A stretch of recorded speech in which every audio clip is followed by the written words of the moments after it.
Assalamualaikum warahmatullahi wabarakatuh. Saya Komala Cintami Emroni dengan NPM 20110300084 akan menjelaskan peradaban Islam pada Khilafah Rasyiddah pada mata kuliah Sejarah Peradaban Islam.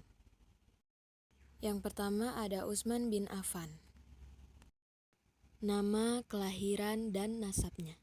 Nama Utsman bin Affan bin Abu al-Aish bin Umayyah bin Abdi Syam bin Abdi Manaf bin Qusay bin Kilab. Utsman lahir pada tahun 574 Masehi dari kalangan Bani Umayyah. Nasabnya bertemu dengan Rasulullah pada Abdul Manaf. Ibunya bernama Arwa binti Quraisy bin Rabi'ah telah memeluk Islam dan wafat pada masa pemerintahannya. Sedangkan ayahnya wafat pada masa jahiliyah. Pada usia 34 tahun, tatkala Abu Bakar mengajak beliau untuk masuk Islam, beliau termasuk orang keempat yang masuk Islam. Beliau sangat cepat menyambut dakwah, bukan berpijak dari kecerobohan atau kebodohan, namun karena keyakinan dan pembenaran yang berakar kuat tidak ragu. Beliau juga termasuk dari 10 sahabat yang dijamin masuk surga. Kebijakan Utsman bin Affan meneruskan kebijakan Umar bin Khattab dalam bidang lembaga keuangan, menerapkan kebijakan ekonomi seperti kewajiban menyerahkan zakat ke Baitul Mal dan mendistribusikan ke para mustahik, menerapkan pajak bumi dan penetapan pajak barang perdagangan 10%, memberikan izin untuk memanfaatkan tanah-tanah milik negara kepada penduduk miskin. Latar belakang konflik masa Utsman bin Affan.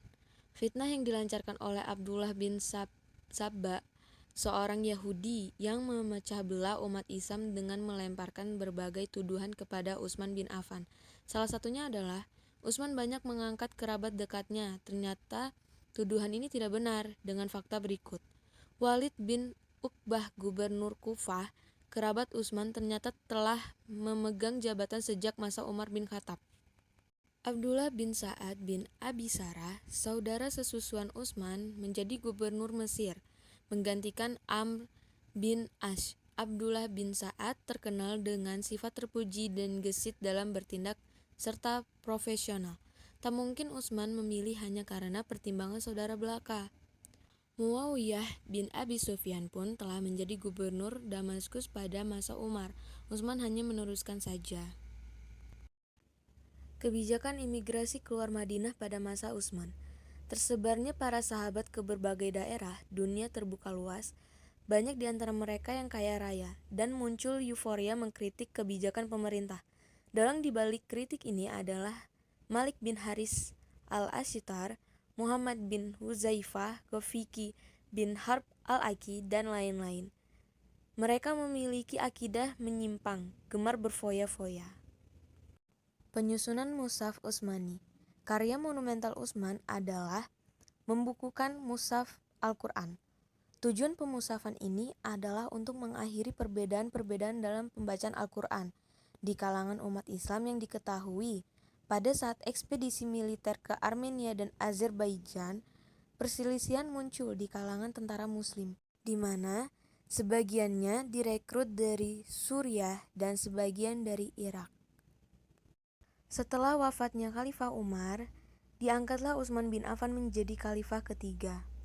Akan tetapi, pada masa pemerintahan Utsman, mulailah tampak gejala-gejala pertikaian antara kaum muslimin mengenai Al-Quran. Karena, pertama, tidak adanya uniformitas atau keseragaman tentang susunan surat-surat pada naskah-naskah yang mereka miliki. Kedua, tidak adanya uniformitas dalam qiraat atau cara membaca ayat-ayat Al-Quran. Ketiga, tidak adanya uniformitas dalam ejaan tulisan yang mereka pakai dalam menuliskan ayat-ayat Al-Quran. Akan tetapi, pada masa Khalifah Utsman, ketidakseragaman qiraat telah menimbulkan perpecahan dan merasakan perlu untuk ditertibkan. Orang yang pertama kali mensinyalir adanya perpecahan adalah sahabat Huzaifah ibnul Yaman. Kemudian Huzaifah melaporkan kepada Utsman segera mengambil langkah-langkah untuk menertibkannya. Usul ini diterima oleh Utsman dan beliau mengambil langkah-langkah antara lain: 1. Meminjam naskah yang telah ditulis oleh Zaid ibnu Tsabit pada masa Abu Bakar dan disimpan oleh Hafsah binti Umar. Kedua, membentuk panitia yang terdiri dari Zaid ibnu Tsabit, Abdullah ibnu Zubair, Sa'id ibnul Ash, Abdurrahman ibnu Haris ibnul Hijam.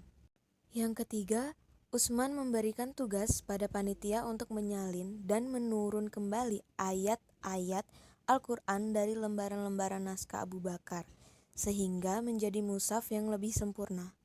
Keempat, Utsman memberikan patokan-patokan pada panitia dalam melakukan tugasnya.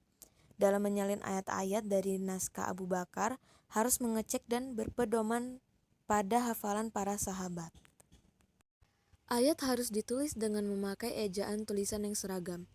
Apabila terjadi perselisihan antar anggota panitia tentang bahasa atau bacaan suatu kata, harus ditulis dengan ejaan tulisan yang sesuai dengan lahja atau dialek suku Quraisy. Susunan surat hendaklah diatur menurut cara tertentu berdasarkan ijtihad dan pedoman yang didapat dari Rasulullah.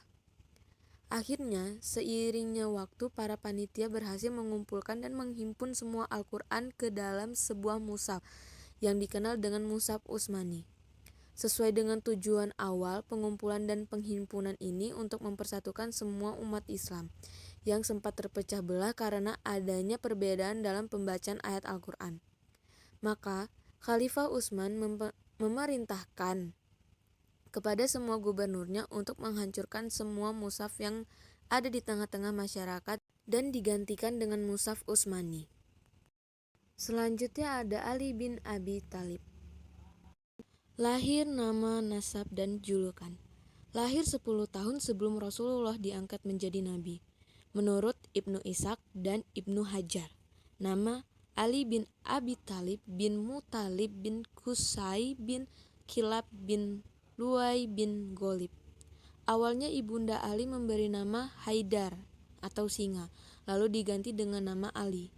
Julukannya Abul Hasan, sedangkan Abu Turab adalah julukan yang diberikan oleh Rasulullah. Saat Ali tertidur dengan badan bertabur debu, lalu Rasulullah membangunkan beliau dengan memanggil, "Bangunlah wahai Abu Turab." Keutamaan Ali bin Abi Thalib. Masuk Islam sejak kecil, bahkan termasuk asabiqunal awalun, golongan yang pertama kali masuk Islam. Pengorbanan Ali saat hijrahnya Rasulullah ke Madinah menggantikan posisi di tempat tidur Nabi. Cerdas, pemberani, dan berilmu. Karena beliau sejak kecil bersama Rasulullah, sering menjadi pemimpin pasukan muslim, ditunjuk langsung oleh Rasulullah. Salah satu dari 10 sahabat yang dijamin masuk surga. Sifatnya tawadu, zuhud, adil, dan dermawan. Kebijakan pemerintahan masa Ali bin Abi Thalib. Yang pertama, menetapkan lembaga peradilan dengan mengangkat para hakim yang terkenal, diantaranya Suraih bin Al-Haris di Kufah, Abu Musa Al-Asy'ari di Kufah, Abdullah bin Mas'ud di Yaman, Qais bin Sa'ad di Mesir, Abdullah bin Abbas di Basrah. Yang kedua, meletakkan dasar-dasar ekonomi. Yang ketiga, menerapkan hukum fikih. Fikih Ali bin Abi Thalib. Di antaranya yaitu wajib berwudu bagi orang yang tidur sambil duduk jika hendak sholat. Kemudian, kencing bayi perempuan disucikan dengan dicuci menggunakan air, sedangkan kencing bayi laki-laki yang belum mengkonsumsi apapun selain ASI dengan memercikan air pada pakaian yang terkena. Yang ketiga, boleh membaca Al-Quran dalam kondisi apapun selain junub.